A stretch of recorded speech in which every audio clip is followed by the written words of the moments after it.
Chapter 1 The Council Chamber. Above the fair hall ceiling stately set, many an arch high up did lift, and angels rising and descending met, with interchange of gifts. Alfred, Lord Tennyson, The Palace of Art. "Oh, yes, it really does look just as I imagined," Tessa said, and turned to smile at the boy who stood beside her. He had just helped her over a puddle, and his hand still rested politely on her arm, just above the crook of her elbow. James Carstairs smiled back at her, elegant in his dark suit, his silver fair hair whipped by the wind. His other hand rested on a jade-topped cane, and if any of the great crowd of people milling around them thought that it was odd that someone so young would need a walking stick, or found anything unusual about his coloring or the cast of his feature, they didn't pause to stare. "I shall count that as a blessing," said Jem. "I was beginning to worry, you know, that everything you encountered in London was going to be a disappointment." "A disappointment?" Tessa's brother, Nate, had once promised her everything in London. A new beginning, a wonderful place to live, a city soaring buildings, and gorgeous parks. What Tessa had found instead was horror and betrayal, and danger beyond anything she could have imagined. And yet, not everything has been. She smiled at Jem. "I am glad to hear it." His voice was serious, not teasing. She looked away from him, up at the grand edifices that rose before them. Westminster Abbey, with its great Gothic spires nearly touching the sky. The sun had done its best to struggle out from behind the haze-tipped clouds, and the abbey was bathed in weak sunlight. "This is really where it is?" she asked as Jem drew her forward, towards the abbey entrance. "It seems so." "Mundane. I had meant to say crowded."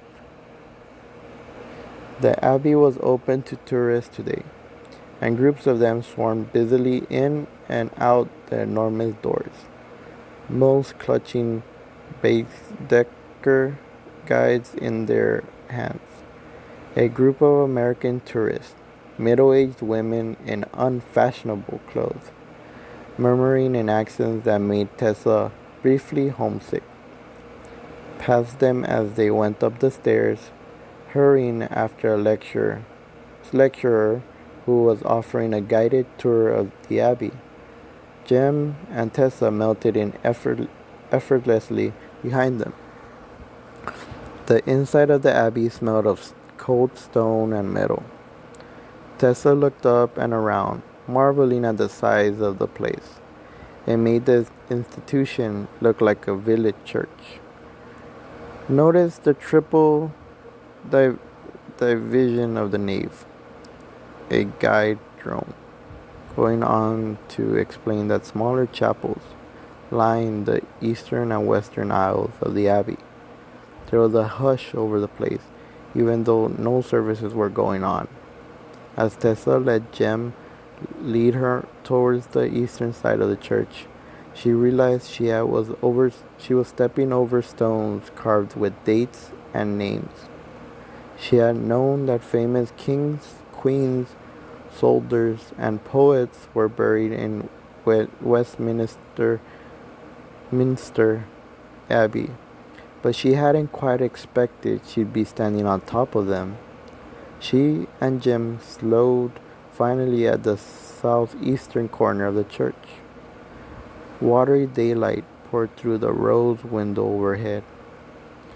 "I know we are in a hurry to get to this council meeting," said Jem, "but I wanted you to see this." He gestured around them. "Poets' Corner," Tessa had read of the place, of course, where the great writers of England were buried. There was the grey stone tomb of Chaucer and its canopy, and other familiar names. Edmund Spenser. Oh, and Samuel Johnson, she gasped. And Coleridge, and Robert Burns, and Shakespeare. He isn't really buried here, said Jim quickly. It's just a monument, like Milton's. Oh, I know that, but she looked at him and felt herself flush. I can't explain it. It's like being among friends, being almost these names. Silly, I know. Not silly at all. She smiled at him. How did you know what I want to see? How could I not? He said. When I think of you and you are not there, I see you in my mind's eye, always with a book in your hand. He looked away from her as he said it, but before she caught the slight blush on his cheekbones, he was so pale he could never hide even the least blush, she thought, and was surprised how affectionate the thought was. She had become very fond of Jem over the past fourth night. Will had been studiously avoiding her. Charlotte and Henry were caught up in the issue of Clive and Council and the running of the Institute, and even Jasmine seemed preoccupied. But Jem was always there. He seemed to take his role as her guide to London seriously. They had been to Hyde Park and Kew Garden, the National Gallery and the British Museum, the Tower of London and Trader's Gate. They had gone to see the cows being milked in St. James Park and the fruits and vegetable sellers hawking their wares in Covent Garden. They had watched the boats sailing on the sun-sparked Thames from the embankment and had eaten things called doorstops, which sound horrible but turned out to be butter and sugar and bread. And as the days went on, Tessa felt herself unfolding slowly out of her quiet, hurdled unhappiness over Nate and Will and the loss of her old life, like a flower climbing out of frozen ground. She had found herself laughing, and she had Jem to thank for it. You are a good friend, she exclaimed, and to her surprise, he said nothing to that. She said, at least I hope we are good friends. You do think so, don't you, Jem? She smiled at him. Oh. He turned to look at her, but before he could reply, a spiritual voice spoke out of the shadows. Mortality! Behold and fear! What a change of flesh is here! Think how many royal bones slept within these heaps of stones. A dark shape stepped out from between two monuments. As Tessa blinked in surprise, Jem said, in a tone of resigned amusement, Will, decided to grace us with your presence after all?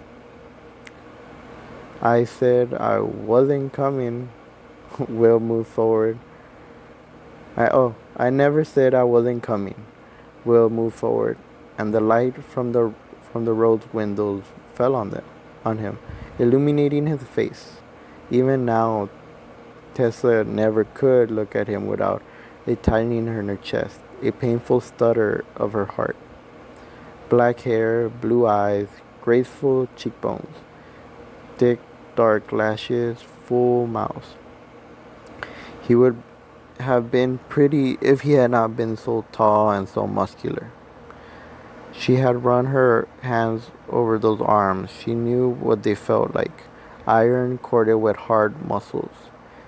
His hands, when they cupped the back of her head, slim and flexible, but rough with calluses. She tore her mind away from the memories. Memories did one no good. not when one knew the truth in the present. Will was beautiful, but he was not hers. He was not anybody's. Something in him was broken, and though the break spilled a blind cruelty, a need to hurt and to push away. "You're late for the council meeting," said Jim good-naturedly. He was the only one Will's puckerish malice never seemed to touch. "I had an errand," said Will. Up close, Tara could see that he looked tired. His eyes were rimmed with red, the shadows beneath them nearly purple. His clothes looked crumpled as if he had slept in them, and his hair wanted cutting. "But that has nothing to do with you," she told herself sternly, looking away from the soft dark waves that curled around his ears, the back of his neck. "It does not matter what you think of how he looks or how he chooses to spend the time. He has made that very clear. And you're not exactly on the dot of the hour yourselves." "I've wanted to show Tessa Poet's Corner," said Jem. "I thought you would like it." He spoke so simply and plainly, no one could ever doubt him or imagine he said anything but the truth. In the face of his simple desire to please, even Will didn't seem to think of anything unpleasant to say. He merely shrugged and moved on ahead of them at a rapid pace through the abbey and out into the east cloiset. There was a square garden here surrounded by cloister walls, and people were walking around the edges of it, murmuring in low voices as if they were still in the church. None of them took notice of Tessa and her companions as they approached a set of double oak doors set into one of the walls. Will, after glancing around, took his steel from his pocket and drew the tip towards the wood. The door sparkled with brief blue lights and swung open. Will stepped inside. Jem and Tessa followed just behind. The door was heavy and closed with a resounding bang behind Tessa, nearly trapping her skirts. She pulled them away only just in time and stepped backwards quickly, turning around in what was a near pitch darkness. "Jim?" Lights blazed up. It was Will, holding his witchlight stone. They were in a large, stone-bound room with vaulted ceilings. The room appeared to be brick, and there was an altar at one end of the room. "We're in Pike's chamber," he said. "Used to be a treasury. Boxes of gold and silver all along the walls." "A shadow hunter's treasury?" Tessa was thoroughly puzzled. "No, the British Royal Treasury. Thus the thick walls and doors," said Jim. "But we shadow hunters had always had access." He smiled at her expression. "Monarchs down through the ages have tittled to the nymphiums in secret to keep their kingdom safe from demons." "Not in America," said Tessa with spirit. "We haven't got a monarchy."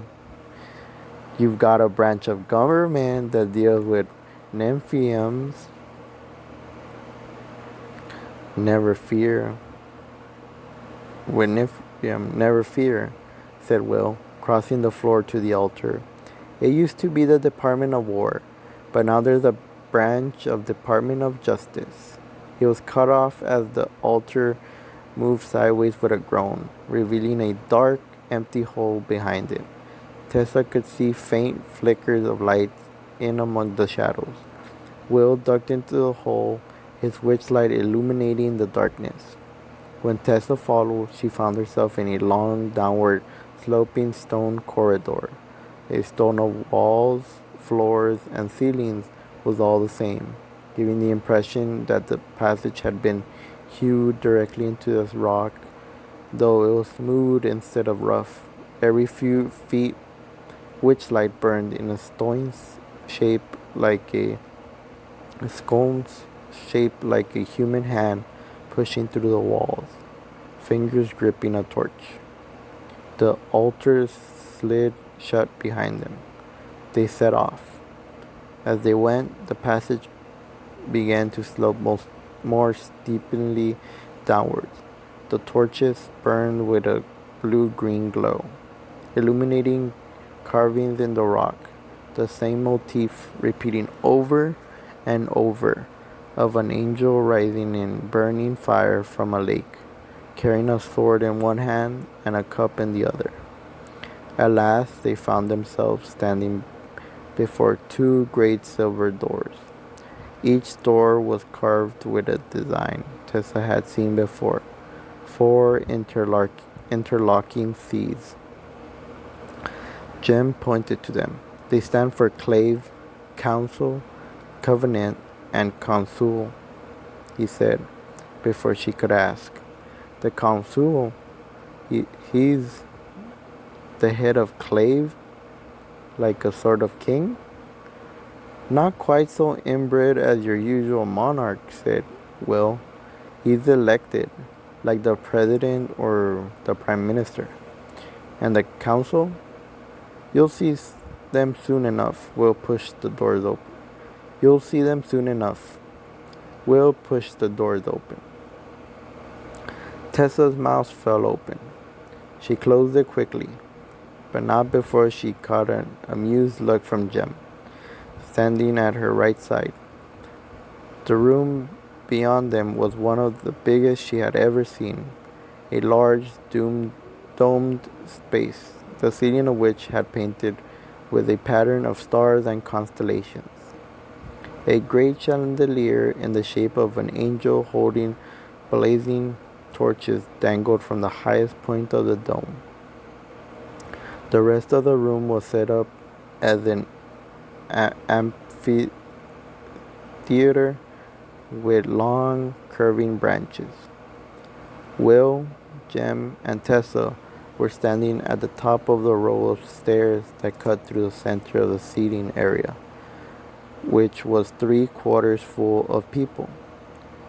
Down at the bottom of the stairs was a raised platform, and on the platform were several uncomfortable-looking, high-backed wooden chairs. In one of them sat Charlotte. Beside her was Henry, looking wide-eyed and nervous. Charlotte sat calmly with her hands in her lap. Only someone who knew her well would have seen the tension in her shoulders and the set of her mouth. Before them, at a sort of a speaker's lectern, it was broader and longer than the usual lectern, stood a tall man with long, fair hair and a thick beard. His shoulders were broad, and he wore long black robes over his clothes, like a judge. The sleeves glimmering with woven runes. Beside him, in a low chair, sat an old man, his brown hair streaked with gray, his face clean-shaven but sunk into stern lines. His robe was dark blue, and gems glittering on his fingers. When he moved his hands, Tessa recognized him. The ice-eyed inquisitor, Whiteslaw, who questioned witnesses on behalf of the Clave. Mr. Herondale, said the blond male, looking up at Will, and his mouth quirked into a smile. How kind of you to join us, and Mr. Carstairs as well. And your companion must be Miss Gray, Tessa said before he could finish. Miss Teresa Gray of New York. A little murmur ran around the room, like the sound of a wave receding. She felt Will next to her, tense, and Jem draw a breath as if to speak. Interrupting the council, she thought she heard someone say. So this was Consul Wayland, the chief officer of the clave. Glancing around the room, she saw a few familiar faces. Benedict Lightwood, with his sharp, beaky features and stiff carriage, and his son, tousled hair, Gabriel Lightwood, looking sternly straight ahead. Dark-eyed Lillian Hinesmith, friendly-looking George Hollow, and even Charlotte's formidable aunt, Khalida. Her hair piled on her head in thick gray waves. There were many other faces as well, ones she did not know. It was like looking at a picture book meant to tell you all about the people of the world. There were blonde, Viking-looking shadow hunters, and a darker-skinned man who looked like a Caliph out of her illustrated The 1001 Nights, and an Indian woman in a beautiful sari trimmed with silver runes. She sat beside another woman who had turned her head and was looking at them. She wore an elegant silk dress and her face was like gems. The same beautiful features, the same curves in her eyes and cheekbones, though where his hair and eyes were silver, hers were dark. Welcome, then, Miss Teresa Gray of New York, said the consul, sounding amused. We appreciate you joining us here today. I understand that you've already answered quite a few questions for London Enclave. I was hoping you would be willing to answer a few more. Across the distance that separated them, Teresa's eyes met Charlotte's. Should I? Charlotte dropped her nearly imperceptible nod. Please. Teresa squared her shoulders. If that's your request, certainly. Approach the council bench then, said the consul, and Teresa realized he must have meant the long, narrow wooden bench that stood before the lectern. And your gentlemen friends may escort you. He added. Will murmured something under his breath, but so quietly even Teresa couldn't hear it. Flanked by Will on her left and Jem on her right, Tessa made her way down the steps and to the bench before the lectern. She stood behind it uncertainly. This close up, she could see that Consul had friendly blue eyes, unlike the Inquisitor, which were bleak and stormy gray, like rainy seas. Inquisitor White's Law, said the consul to the gray-eyed man. The mortal sword, if you please. The Inquisitor stood, and from his robes drew a massive blade. Teresa recognized it instantly. It was long and dull silver. Its hilt was carved in the shape of outspread wings. It was the sword from the Codex, the one from the angel Razel had risen from the lake carrying, and had given it to Jonathan Shadowhunter, the first of them all. Mauler Tuck, she said, giving the sword its name. The consul, taking the sword, looked amused again. You've been studying up, he said. Which of you have been teaching her? William? James? Tessa picks things up on her own, sir. Will's drawl was bland and cheerful, at odds with the grim feeling in the room. She's very inquisitive. All the more reason she shouldn't be here. Tessa doesn't have to turn. She knew the voice. Benedict Lightwood. This is the guard council. We don't bring downworlders to this place. His voice was tight. The mortal sword cannot be used to make her tell the truth. She's not a shadow hunter. What use is it on or her here. Patience, Benedict, Counsel Wayland held the sword lightly, as it weighed nothing. His gaze on Tessa was heavier.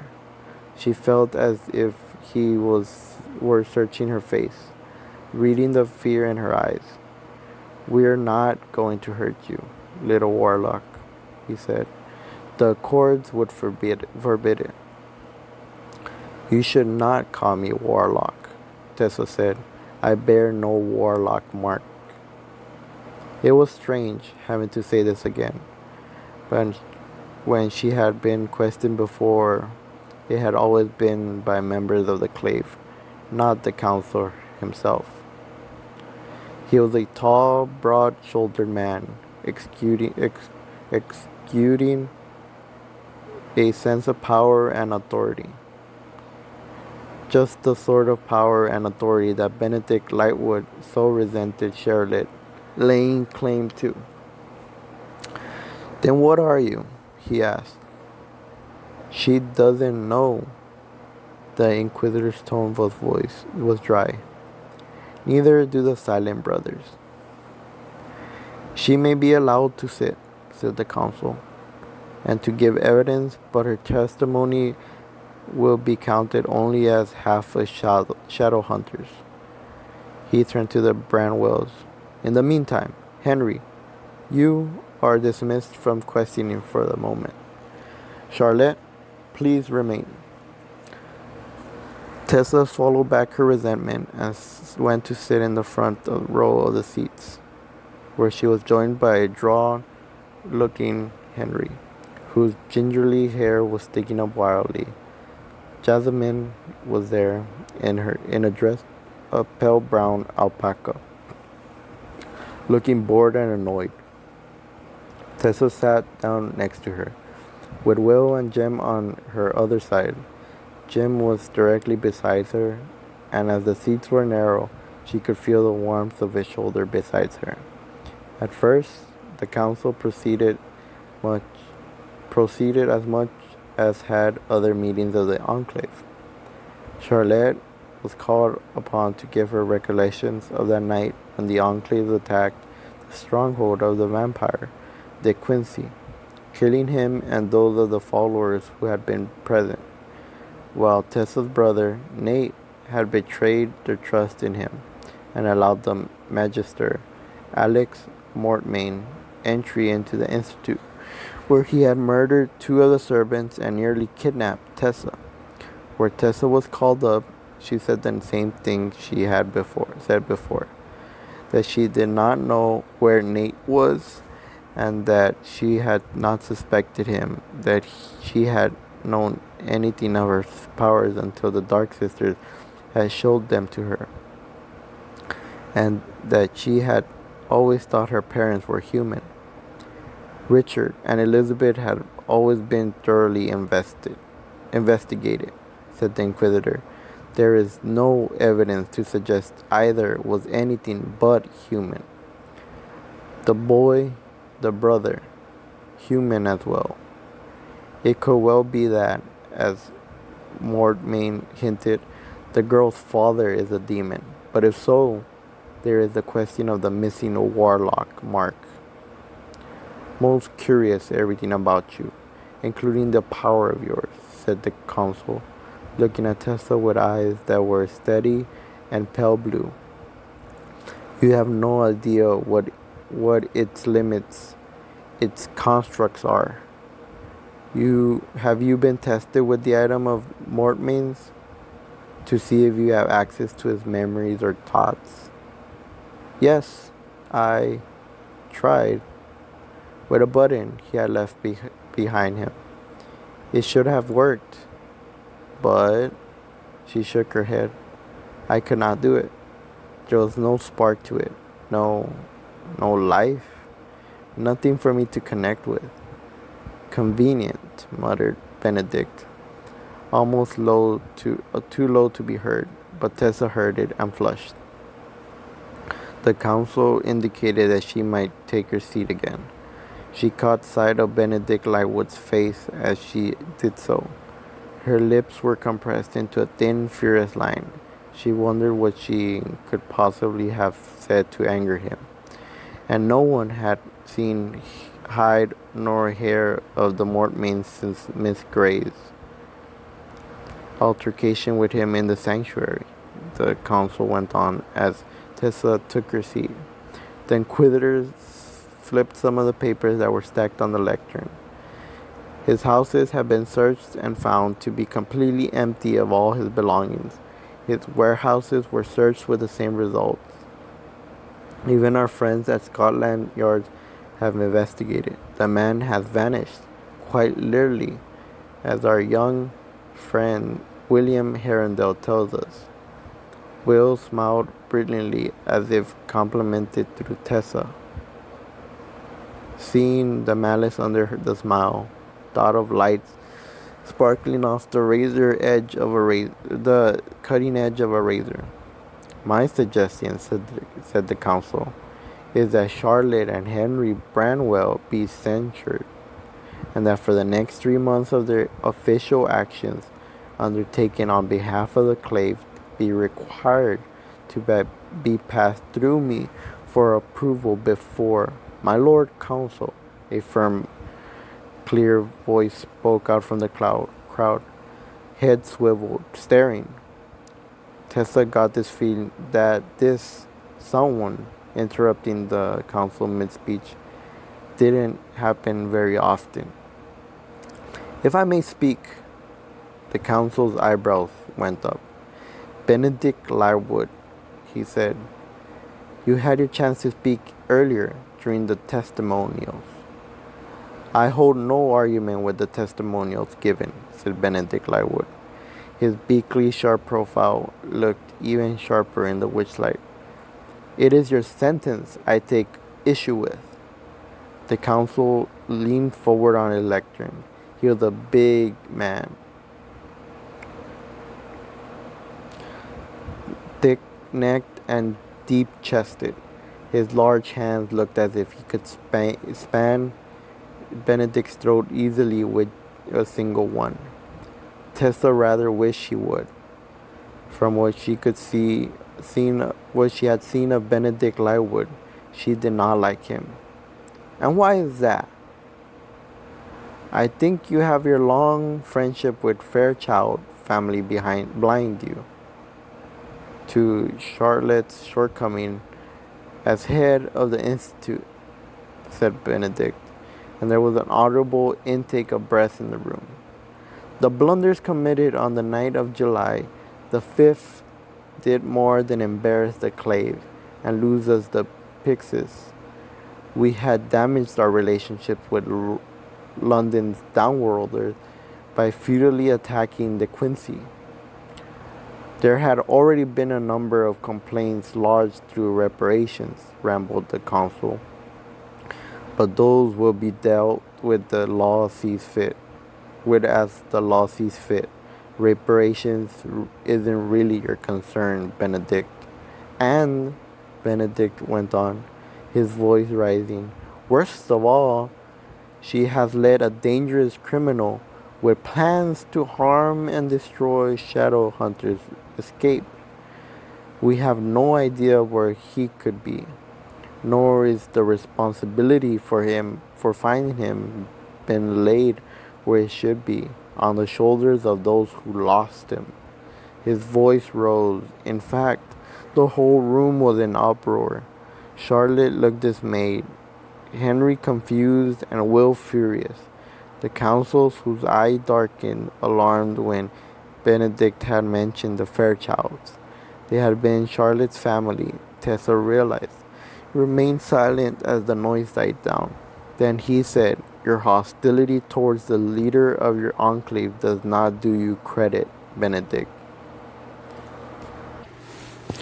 My apologies, counsel. I do not believe that keeping Charlotte Branwell as the head of the Institute, for all we know that Henry Branwell's involvement is nominal at most, is in the best interest of the Clave.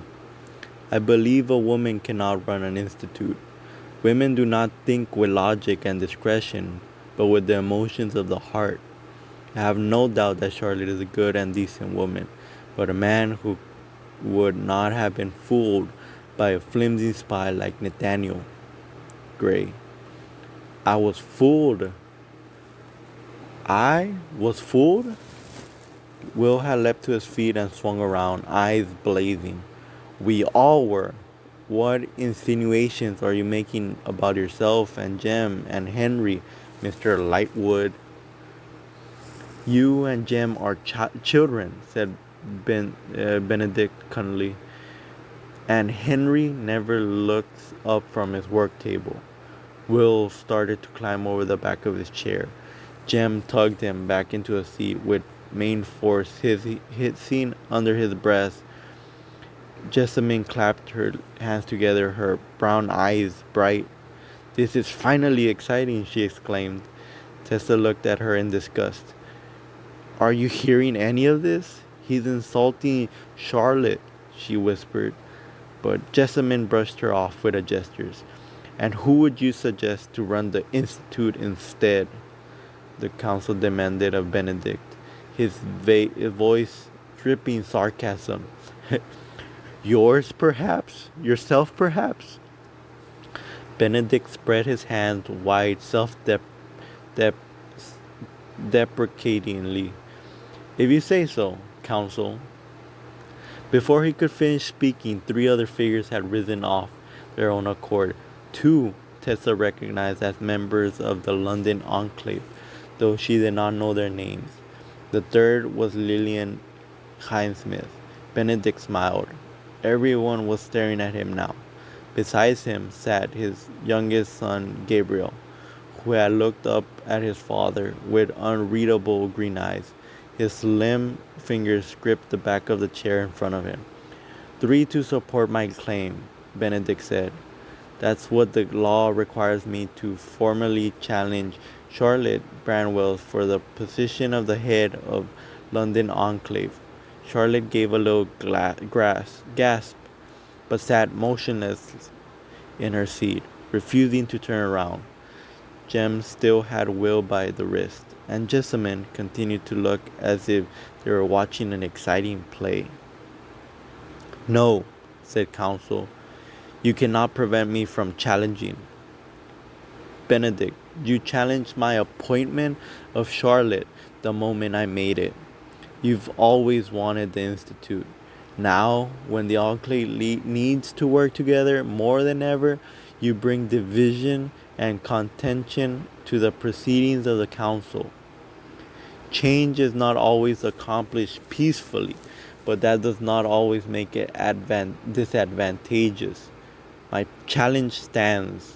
Benedict's hands gripped each other. The counsel drummed his fingers on the lectern. Beside him, the inquisitor stood cold-eyed. Finally, the counsel said, You suggest, Benedict, that the responsibility of finding Mortmain should be laid upon the shoulders of those who you claim lost him. You agree? You would agree? I believe that finding Mortmain is our first priority. Benedict nodded curtly. Then my proposal is this. Let Charlotte and Henry Branwell have charge of this investigation into Mortmain's whereabouts. If, by the end of the 2 weeks, they have not located him, or at least some strong evidence pointing to his location, then the challenge may go forward. Charlotte shot forward in her seat. Find Mortmain, she said. Alone, just Henry and I, with no help from the rest of the Enclave? The counsel's eyes, when they had rested on her, were not unfriendly, but neither were they entirely forgiving. You may call upon other members of the Clave if you have some specific need.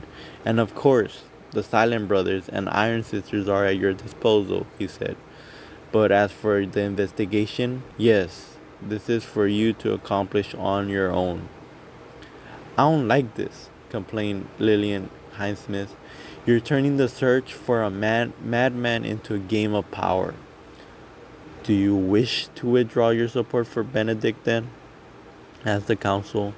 His challenge would have been ended, and there would have been no need for Branwell to prove themselves. Lillian opened her mouth, and then, at the look from Benedict, closed it. She shook her head.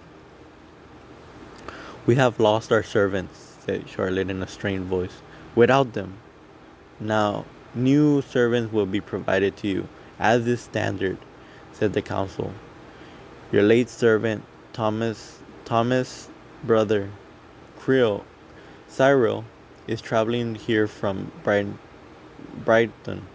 to join your household, and the Dublin Institute has given up its second cook for you. Both are well-trained fighters, which I must say, Charlotte, yours should have been as well.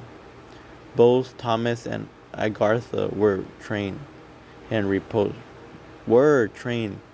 protested. But you have several in your house who are not, said Benedict.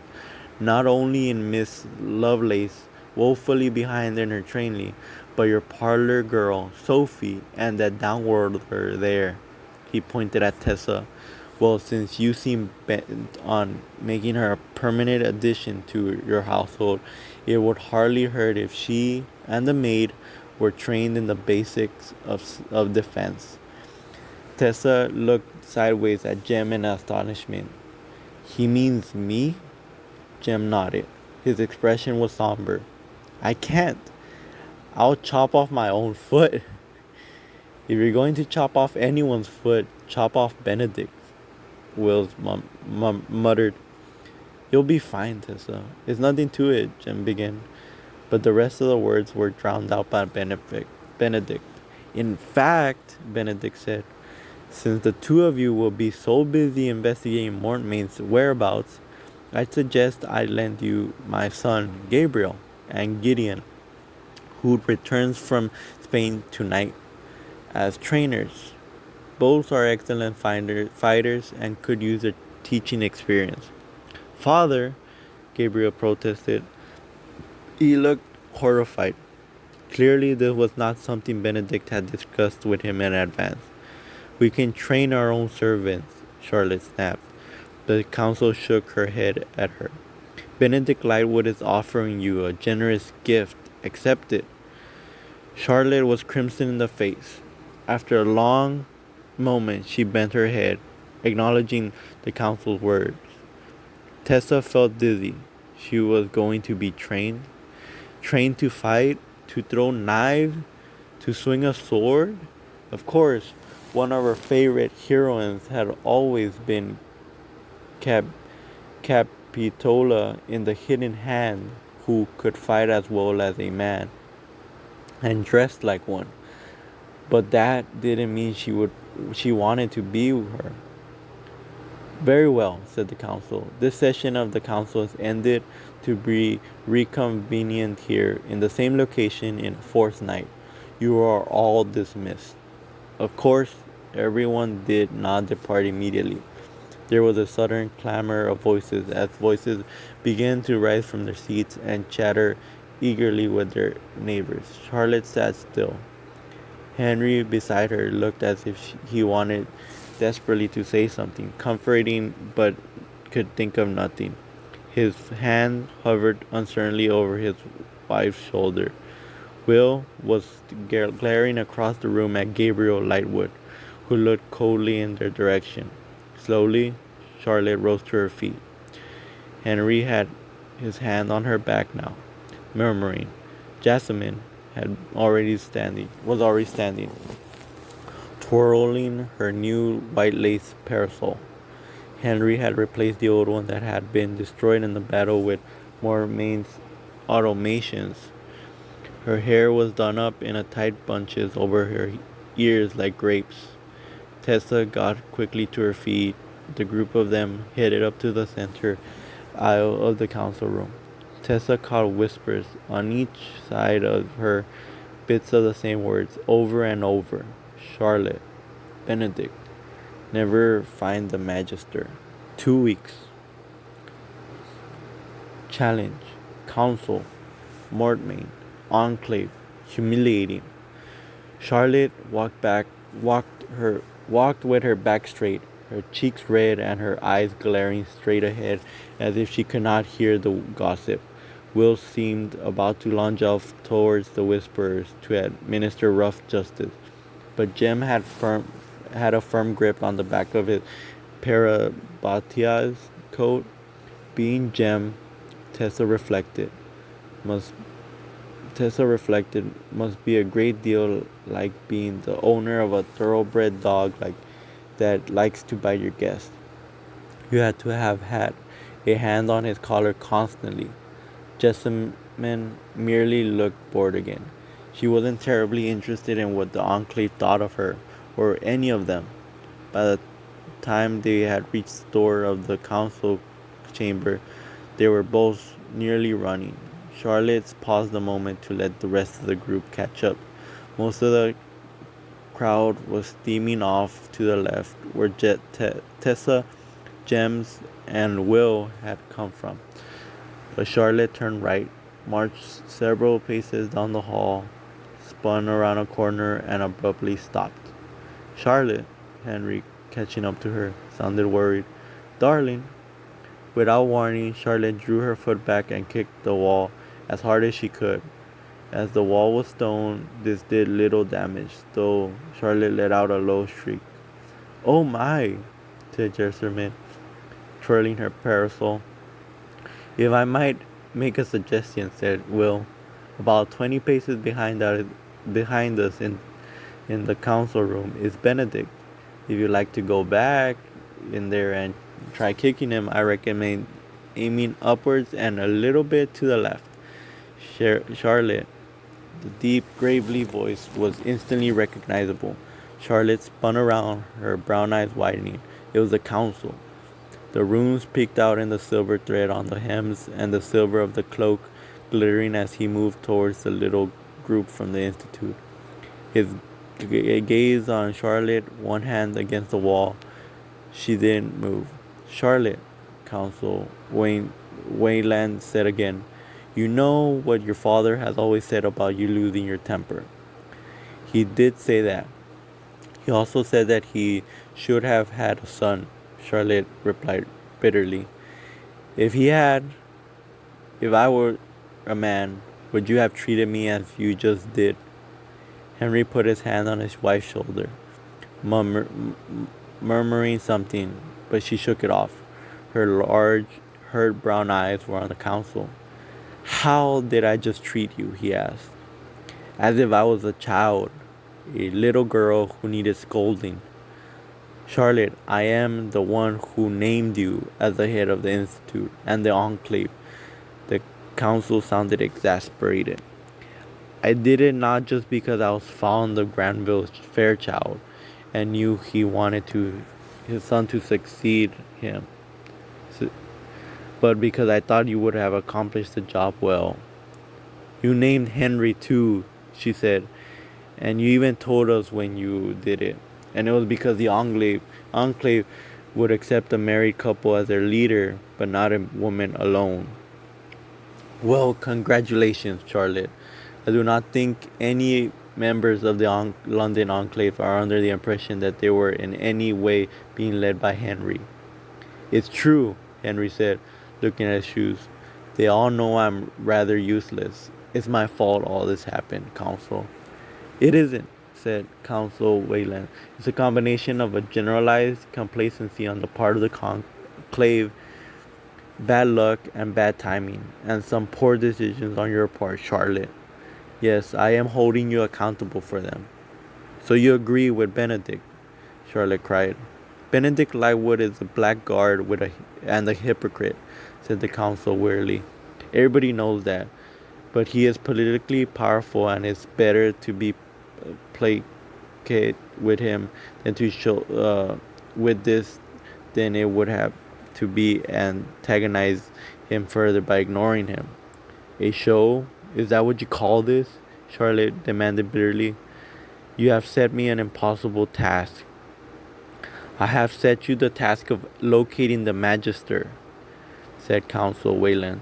"The man who broke into the institute, killed your servants, took your Piex, and the plans to build an army of clockwork monsters to destroy us all. In short, a man who must be stopped.